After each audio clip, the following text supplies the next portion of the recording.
ইসলাম ধর্মের দ্বিতীয় খলিফা হযরত ওমর রাদিয়াল্লাহু তাআলা আনহু তিনি বলেছেন, এটার উল্লেখ আছে সহিহ মুসলিমে।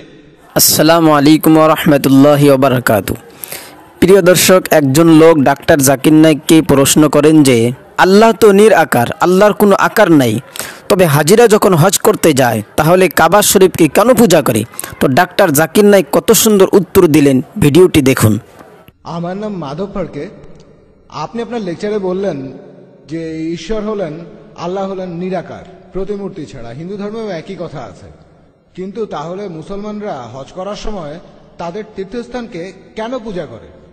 কেন তারা কাবা ঘরকে উপাসনা করে? ভাই, আপনি খুব সুন্দর একটা প্রশ্ন করেছেন যে যখন ইসলামে ঈশ্বরের কোনো প্রতিকৃতি নেই, আল্লাহ সুবহানাহু ওয়া তাআলার কোনো আকার নেই, তাহলে মুসলমানরা কেন তীর্থস্থানকে পুজো করে? সেটা হলো কাবা শরীফ হজ করার সময়। ভাই, এটা একটা ভুল ধারণা। কোনো মুসলিম কখনোই কাবাকে পুজো করে না। এটা ভুল ধারণা অমুসলিমদের মধ্যে যে মুসলমানরা কাবা শরীফকে পুজো করে। আমরা কেউ কাবা শরীফকে পুজো করি না। আমরা পুজো করি একমাত্র আল্লাহ সুবহানাহু ওয়া তাআলাকে। তাকে আমরা পৃথিবীতে দেখতে পাই না। আমরা যেটা বলি যে কাবা শরীফ হলো আমাদের কেবলা। কেবলা একটা আরবি শব্দ যার অর্থ হলো একটা দিক। কাবা হলো আমাদের কেবলা, কারণ আমরা মুসলিমরা একতায় বিশ্বাস করি, সব সময় একতা। যেমন ধরুন, আপনি যখন প্রার্থনা করছেন আল্লাহ সুবহানাহু ওয়া তাআলার কাছে, যখন সালাহ আদায় করেন, কেউ হয়তো বলবে উত্তর দিকে মুখ করে দাঁড়াই, কেউ বলবে দক্ষিণ দিকে মুখ করে দাঁড়াই, কেউ হয়তো বলবে পূর্ব দিকে, কেউ বলবে পশ্চিম দিকে। কোন দিকে দাঁড়াবো? আমরা একতায় বিশ্বাস করি। আর এই একতার জন্য পুরো পৃথিবীর সমস্ত মুসলমান আমাদেরকে নির্দেশ দেওয়া হয়েছে যে কিবলার দিকে মুখ করে দাঁড়াতে হবে। এটা পুজো করা হচ্ছে না, এটা একটা দিক। আর প্রথম যারা পৃথিবীর ম্যাপ এঁকেছিল তারা ছিল মুসলমান। মুসলমান যখন পৃথিবীর ম্যাপ এঁকেছিল, সেখানে দক্ষিণ মেরু ছিল উপরে, উত্তর মেরু নিচে, আর কাবা ছিল একেবারে কেন্দ্রে। পরে পশ্চিমারা আঁকলো, তারা ম্যাপটাকে উল্টে দিল, উত্তর মেরু উপরে, দক্ষিণ মেরু নিচে। আলহামদুলিল্লাহ, কাবা এখনো সেই কেন্দ্রেই আছে, মক্কা এখনো কেন্দ্রে।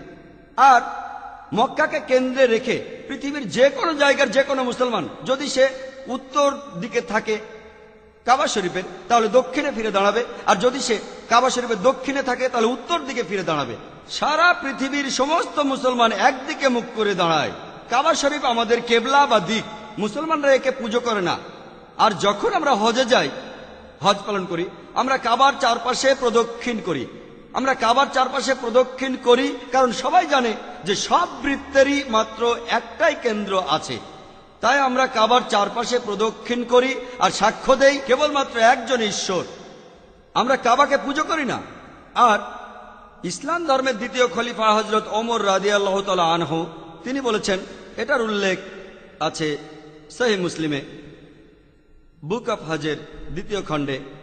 হযরত ওমর রাদিয়াল্লাহু তাআলা আনহু বলেছেন যে আমি কালো পাথরকে চুমু দেই, অর্থাৎ আল হাজরে আসওয়াদ, শুধুমাত্র এই কারণে যে আমাদের নবীজি চুমু দিয়েছিলেন। তা না হলে এই কালো পাথর আমাদের কোনো ক্ষতি করবে না, কোনো উপকারও করবে না। ইসলাম ধর্মের দ্বিতীয় খলিফা হযরত ওমর রাদিয়াল্লাহু তাআলা আনহু তিনি একথা নিশ্চিত করে বলেছেন যে কোনো মুসলিমই কালো পাথরকে পুজো করে না। এটা আমাদের কোনো ক্ষতি করবে না, আবার কোনো উপকারও করবে না। আর আরেকটা দৃষ্টান্ত আছে যে আমাদের নবীজির সময়ে সাহাবাগণ, নবীজির সঙ্গী সাথীরা, তারা এমনকি কাবার উপরে দাঁড়িয়ে আজান দিয়েছেন। আজান হলো আহ্বান সালার জন্য। লোকে একসময় কাবার উপর দাঁড়িয়ে আজান দিয়েছে। আপনাদের প্রশ্ন করি, কোন মূর্তি পূজারী কি তার পূজনীয় মূর্তির উপর কখনো দাঁড়ায়? এভাবে আমরা প্রমাণ করতে পারি কোন মুসলিম কখনোই কাবাকে পুজো করেনি। কাবা আমাদের কেবলা, আর আমরা উপাসনা করি একমাত্র আল্লাহ সুবহানাহু ওয়া তাআলার, যাকে আমরা দেখতে পাই না। আশা করি উত্তরটা পেয়েছেন।